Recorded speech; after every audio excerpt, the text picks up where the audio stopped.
Hi, my name is Shane and I'm a Dyson expert, and in this video I'm going to be explaining some of the things that you can do on the Dyson Link app when connected to your 360 Heurist vacuum.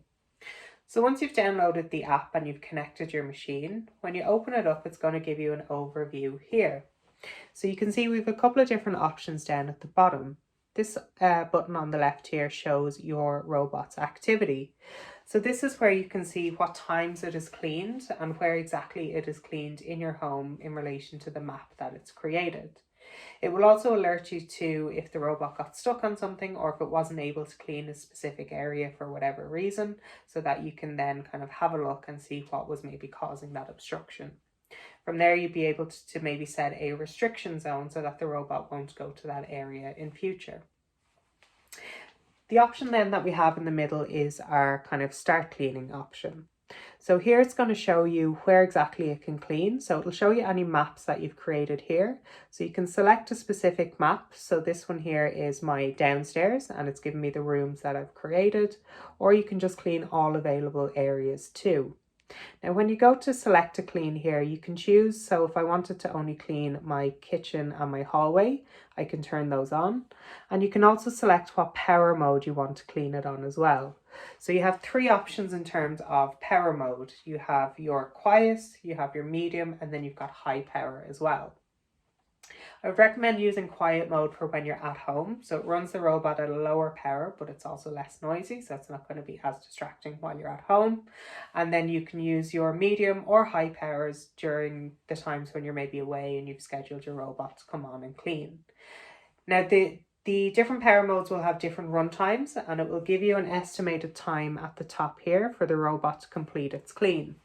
Using it on high power obviously will shorten the runtime of the robot. However, you don't really need to worry about that because the robot will automatically return to its dock if it's running low on charge up, and then come back out and complete the clean. So you don't have to manually put it back to recharge every time. It will automatically do that for you, and it will only finish cleaning when it's covered all the areas. So once I have all my areas selected and what power modes I want to use in the different rooms, I can press play and then off it goes. The final option that we have at the bottom is our scheduling. So here's where you can create a schedule for your robots. So at the top here, you can select what days you want it to come on. So if we just select, say, Wednesday, you can select what time you want it to start. And then again, you can select what power mode you want to use it on, or you can go into your map and select what rooms you want it to come on as well. So if you only wanted to clean a specific room on certain days or times, you can set all that up automatically within the app. And then finally, we have some settings available to us at the top here. So if we click on the gear icon at the top, it brings up some additional options. So here we have our mapping and zoning options. So here's where you can see any maps that the robot has created, or create a new map for your home.